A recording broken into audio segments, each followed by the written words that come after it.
Hey everyone, it's Bruce Campbell here. Time for another week of markets in motion, and really interesting some of the moves that we're seeing this week.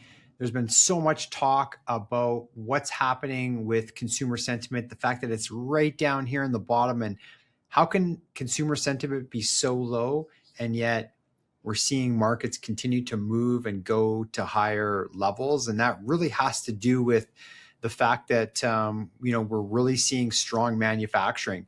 We're seeing a 49-month high in manufacturing, so it hasn't been this level since going back to the decline that started in 2021.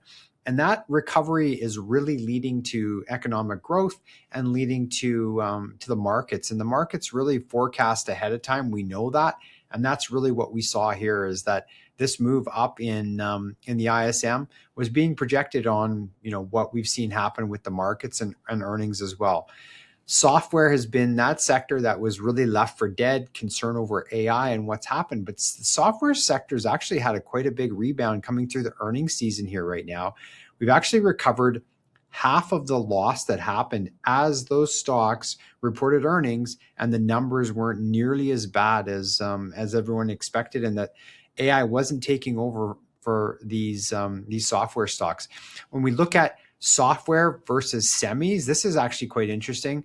Not too surprising that the semis are in the leading quadrant for the RRG. I mean, they've been so strong, but now we're seeing the software stocks moving up through the improving. They've come out of the lagging through the improving, and they're heading towards that leading sector. So rotation is so important in markets, and that's exactly what we're seeing. We still see the leadership from the semis, but we're now starting to see some emerging leadership from software.